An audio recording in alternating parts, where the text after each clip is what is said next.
நம்ம சேனலேருந்து தொடர்ந்தாப்பில் நீங்கள் வீடியோக்களை பார்க்கணுன்னு வச்சுக்கோங்க. இதுவரை நம்ம சேனலை சப்ஸ்கிரைப் பண்ணுவாங்க. சப்ஸ்கிரைப் பண்ணிங்க. கீழே பெல் சிம்பிள் இருக்கும், அதையும் கிளிக் பண்ணிங்க. வாங்க வீடியோக்குள்ளே போகலாம். ஒரு காட்டில் வாத்து குடும்பம் ஒன்று இருந்தது. அதில் அம்மா வாத்து முட்டையிட்டு அடைகாத்து குஞ்சு பொரித்தது. பிறந்த குஞ்சுகள் அனைத்தும் அடர்ந்த பல வண்ணங்கள் கொண்ட முடியுடன் அழகாகவும் துருதுருவென்றும் இருந்தன. ஆனால் அதில் ஒரு குஞ்சு மட்டும் மெலிந்து அழகு அடர்த்தியும் இல்லாத முடியுடன் அசிங்கமாக இருந்தது. அதன் குரலும் மற்ற குஞ்சுகள் போல் இல்லாமல் வித்தியாசமாக ஒலித்தது. உடன் பிறந்த வாத்து குஞ்சுகளுக்கு இந்த அசிங்கமான வாத்து குஞ்சை கண்டாலே பிடிக்கவில்லை.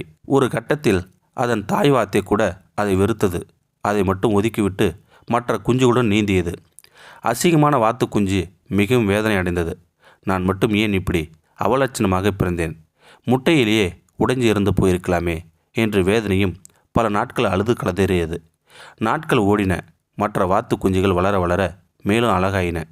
இதுவே உயரமாக மேலும் நிறமற்றும் காணப்பட்டது. தலையில் வேறு குச்சிகள் போல ஓரிரு கொண்டை முடிகள் வேறு வளர்ந்தது. அது இன்னும் அசிங்கமாக ஆகிற்று. தினமும் வேதனையும் கண்ணீருமாக தனிமையிலே வாழ்ந்து வந்தது. சில வேளைகளில் அன்பாய் அம்மாவை சகோதரர்களையும் நெருங்க, ஆனால் சில நொடிகளிலேயே அவை கொத்தி விரட்டி விடுகின்றன. மேலும் சில நாட்கள் சென்றது. அசிங்கமாக இருந்த வாத்து குஞ்சு நிறமற்ற முடிகள் பிரகாசிக்கும் பளிச்சென்ற வெண்மை நிறமாக மாற ஆரம்பித்தன. தலையில் நீண்டிருந்த முடிகள் அழகான கொண்டையாக மாறிற்று. இறக்கைகள் பலமடைந்து நீளமாகவும் மாறிவிட்டன. இப்போது அந்த அசிங்கமான வாத்து குஞ்சு கண்கொள்ளா அழகுடன் காட்சியளித்தது. அம்மா வாத்துக்கு கூட பிறந்த மற்ற வாத்து குஞ்சுகளுக்கு ரொம்பவும் அசிங்கமாக போனது. அதன் அருகில் நெருங்கக்கூட கூச்சமடைந்து வெக்கப்பட்டன. நடந்தது என்னவென்றால், ஒரு அன்னப்பறவை தவறுதலாக வாத்து கூட்டத்தில் முட்டையிட்டு சென்று விட்டது. இது தெரியாமல் வாத்து தன்னுடைய முட்டை என்று எண்ணி அடைகாத்து குஞ்சு பொறித்து விட்டது. அதான் அந்த அசிங்கமான வாத்து குஞ்சு. ஒரு நாள் வந்தது. அசிங்கமான வாத்து குஞ்சை தோற்றமளித்த அன்னப்பறவையின் சிறகில் ஒரு உந்துதல் தோன்றியது. படபடவென்ற சிறகை அடித்து மேலே எழும்பியது.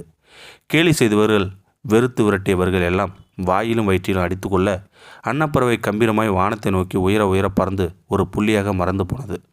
எவர் கண்டார்? உங்களை தூற்றுபவர்கள் யாவரும் வாத்து கூட்டங்களாக கூட இருக்கலாம். உங்களது அபாரமான திறமையான சிறகுகள் வளர்ந்து உங்களது காலம் கனிந்து அன்னப்பறவையை மாறும் காலத்தை நீங்கள் மிகவும் அருகில் நெருங்கிவிட்டீர்கள். ஒவ்வொரு செயலுக்கும் கண்டிப்பாக ஏதேனும் ஒரு காரணம் இருக்கும். தை பிறந்தால் வழி பிறக்கும் என்பார்கள். நம்பிக்கையோடு களத்தில் இறங்குங்கள். உங்களுக்கான நேரம் துவங்கிவிட்டது. அன்னப்பறவை போன்ற இந்த ஆண்டிலிருந்து பிரகாசிக்கப் போகிறீர்கள். கடந்த கால கசப்பான நிகழ்ச்சிகளை மறந்து உதறி தள்ளி புது மனிதனாக வாழ வாருங்கள். உங்களுக்கான நேரத்தை இறைவன் கண்டிப்பாக ஒதுக்கி கொடுப்பான். காலம் பதில் சொல்லும். இந்த வீடியோ உங்களுக்கு பிடிச்சிருந்தா கமெண்ட் பாக்ஸில் கமெண்ட் பண்ணுங்கள். கூட உங்கள் ஃப்ரெண்ட்ஸுக்கு ஷேர் பண்ணுங்கள். இதுவரை நம்ம சேனலை சப்ஸ்கிரைப் பண்ணுங்கள். சப்ஸ்கிரைப் பண்ணிங்க. கீழே பெல் சிம்பல் இருக்கும், அதையும் கிளிக் பண்ணிங்க. தேங்க்யூ ஃபார் வாட்சிங்.